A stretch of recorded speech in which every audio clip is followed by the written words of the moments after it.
Hello everyone, this is Gander of VATOCLAN right here in Arizona, reporting for AZSC2, great website for Arizona-based StarCraft, and also for Hotkeyit.com, our awesome sponsor running this event at the Hotkeyit.com Arizona June Open.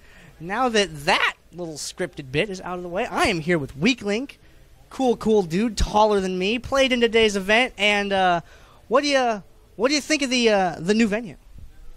It's a little bit different. The old venue, if you don't mind, I'm actually going to take this. The old venue was a little bit darker, and I kind of like that. I kind of like that cave-like atmosphere because that's where I play at my house. My bedroom's actually nicknamed the Cave by my family. It's 60 degrees all the time in the cave, so I wear sweatshirts when I play in the summer. Yeah, I'm Huck of the Zerg race. Anyways, yeah, also I'm a silver Zerg player. Who had a really good game, and I'd like to say I could have almost taken it off of a high diamond who plays like a Masters player, but that's probably wishful thinking. Yeah, that game was against ASC Praise, I believe, and I'm jealous of your room temperature because mine actually is on the far end of the house and doesn't get good air circulation, so if I run StarCraft 2 for very long, it'll start to lag because it will overheat even with the two fans, and then my room will be like 110 degrees at night. It's terrible. But that aside, I did watch that game. That was pretty cool. One of the things that I like about these events is the fact that people of any skill level can really come out here, play, and have a shot at, getting some good games and against all sorts of different manner of players. What do you think of the games that you played today, besides the one that you played against the Diamond player? How did you feel about those? I was really upset with how I played. Because in all the other ones, I've been to 2 other events at this point, which was what he was referencing with this place compared to the other place, if you weren't unsure, and this is your first video you've seen of this tournament. But I was really unhappy because every tournament I expect myself to win one more series than I did last time, and I won 1 series last time, and so I was expecting to win 2, and so the fact that there was a series that I possibly could have won, but it was just a matchup that I didn't practice well enough, and I didn't know my build order well enough, and I lost for that reason, really kind of tilted me, and made the rest of the games and all the other series after that very difficult, because I was already upset with how I was playing, which is also a reason why I haven't been playing as much, and is probably still in silver. So you've come out to a few of these lands so far, and I've also heard that you are playing in that the GeForce that Pro-Am Open that they have going on right now. Can you tell us a little bit about your opinions on that tournament compared to a LAN event with people being actually at it?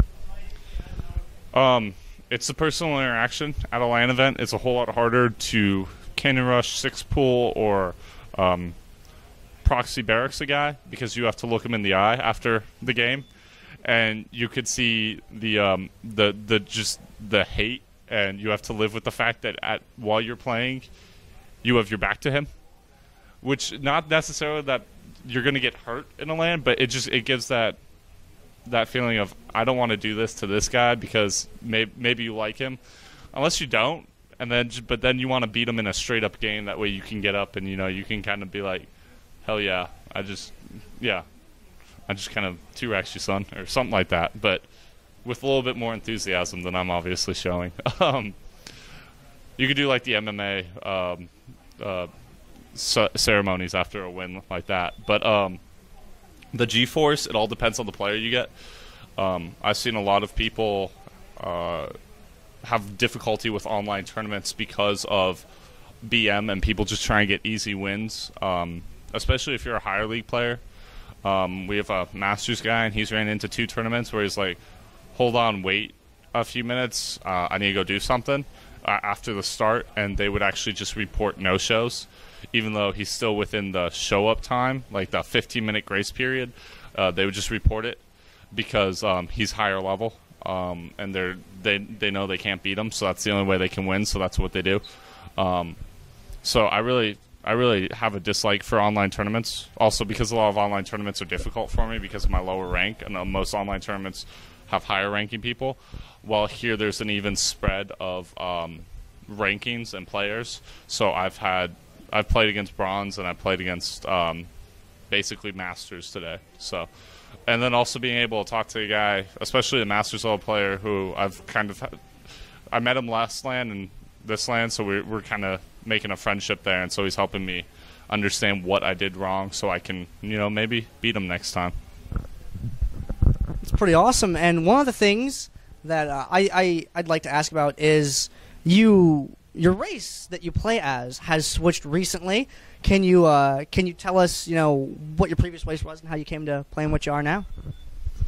My race selection has actually been in constant state of flux since the start of SC2, because when it came out, I could play it for a few months on a pretty bad computer because my tower had a bug, but it just became unplayable, and I played Zerg at the start of SC2. I got it on release night. Like, I was so pumped because I thought the bug was going to get fixed, but we didn't have the money for it in the house at the time, so I had to wait 2 months after the game came out to finally be able to play the game I'd been waiting to play.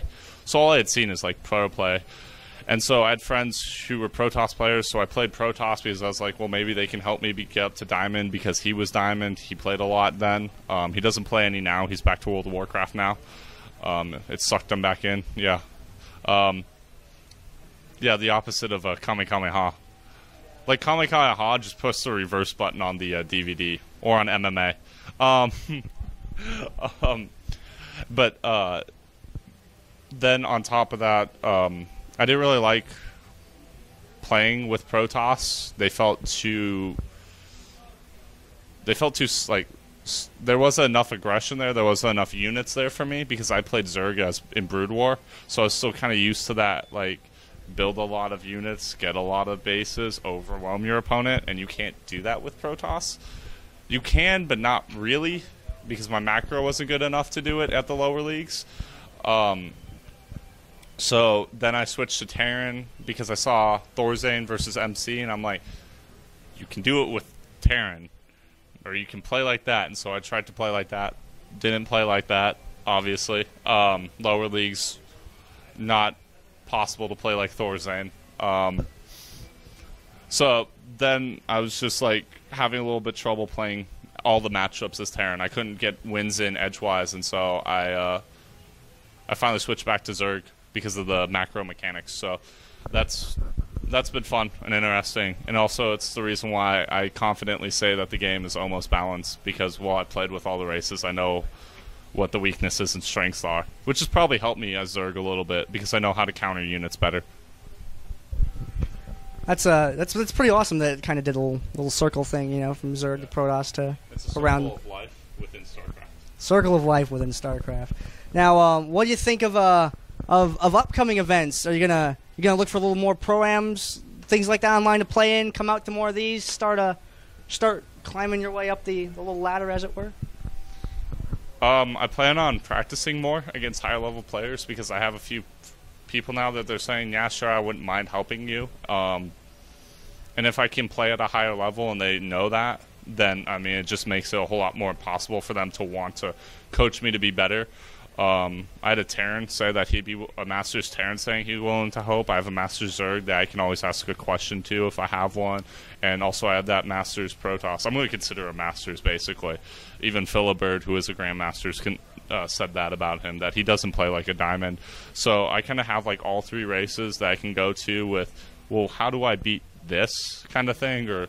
And all of them play pretty fast.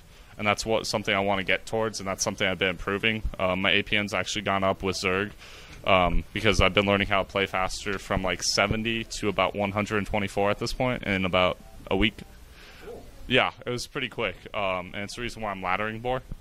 Because when you're playing that fast, the game seems more fun to me when I'm playing faster because I feel closer to that pro level of play, of that fast movement, constant engagement, think on your toes, minimal defenses until the very last second, defend or die kind of thing. That's also a reason why I play Zerg now. I guess that's one thing I didn't mention. I kind of like that little, like, I could die now, but I'll see it coming on the mini-maps, so I guess I'll live, and then I'll beat your army, and then I can win the game that way. But I'm still learning those things. But yeah, no, probably less programs, less online tournaments because I cast online. I do a cast of a Team Liquid tournament that's on Team Liquid. Sorry, it's not hosted by Team Liquid, but it's the Night Owl Gold, Silver, and Bronze tournament, which is every weekend basically, Friday, Saturday, and Sunday. If you're here in the West Coast, it starts at 9:30, 8:30, and 7:30 Friday, Saturday, Sunday. If you're on the East Coast, it starts at 11:30, 10:30, and 9:30 on the East Coast, Friday, Saturday, and Sunday. Pretty big tournament, actually. At this point, we have about almost 50 people per night, and it's been increasing from 18 so in about 2 weeks. So we're looking at probably to be about 100 people in about 3-4 weeks' time. And, yeah, I'm the primary caster for that with my own stream, Justin.tv/Weaklink. Once I feel better and more confident, I'll be streaming my own ladder games on there, probably as I get closer to Diamond. But I don't plan on laddering as much. I don't plan on climbing the ranks. I plan on playing more custom games, playing against people who are better or as good as me, practice partners, because I really hate Blizzard's maps. And I honestly have believed that the StarCraft 2 laddering experience would be better if they had the MLG and GSL maps just put into the map pool and they stopped making maps. The last good map they made, I don't think they even made it, was Big Game Hunters. But that's the last good map I ever heard come out of, well, I guess Metalopolis is my favorite map, so I can't say that. But to kind of drive a point of my dislike for Blizzard maps. So do you have any shout-outs, thank yous? Anybody you'd like to say hi to? I forget who mentioned it, but somebody reminded me recently. I'd like to thank my mother, because if I wasn't born, I couldn't play StarCraft. It was a point made at DreamHack by one of the one of the interviews. Somebody was interviewing somebody, and they said that. I thought it was a very valid point, personally. I don't know how you feel. You might have been born in a birthing tube, test tube baby. Whoever may be watching this 20 years in the future. Clones, possibly. But I would like to thank my mother for that life-changing experience. I'd like to thank Boxer for I was reading his snippets of his autobiography or biography, and the passion that he's shown for the game and the explanations and what he's talked about the game has kind of kept me in it. And also Mr. Che for his amazing comment, which you should probably, if you can link to the video, you should probably do that. His comments about StarCraft and how he wants the foreign scene to grow kind of gives, and then also everybody I've ran into that's helped me with StarCraft, including yourself, the man behind the camera. I played a few, and the man over here in the rolly chair. These three guys probably helped me practice more than anybody else at this point. I would also like to thank Amalaxia for teaching me how to play better and playing Zerg. Yeah, I mean, I might be at a low level, but I have a lot of people I'm thankful for just because of the chances that I still believe I can make it to the pro level. So I know that every single person that helps me at some point, it'll pay off. Whether or not I'm playing at the pro or just part of the scene, because I know I'll probably make esports part of my life. But, oh, and Day 9. Holy shit, how did I forget that one? I don't know. Yeah, What's really. wrong with you? I mean, that man, if you have not watched StarCraft video number 100 and watched a man almost break down and cry over beating his brother, the most motivational moment of any StarCraft player's life. It's actually favorited on the YouTube channel that this is being viewed on. So, yeah, click over. Watch that if you haven't. Watch it again if you have. Even if you just got done watching it, watch it again. I mean, how he's talked about esports, I mean, it really motivates you. Also, Greetorp and his willingness to play any position that helps esports. I mean, just everybody that's part of the scene. It's amazing. And it's probably, coming from a basketball background and a regular sports background, it's more interesting to see more of a community, like family-type community than that, well, I got to be better than you, so why the hell would I help you? Kind of savageness. But it might break down into that one day, unfortunately. All right, excellent. Well, Weaklink, thank you for the interview, and thank you for the thanks, which I guess makes an infinite circle of thanks. And hopefully I'll see you out here. It keeps going around and around. You spin me. No, I'm not going to sing. I won't do that. And then we put the zerglings on patrol move. Patrol moving zerglings. All right, thank you for the interview, and hopefully I'll see you out here at the next LAN. Oh, definitely.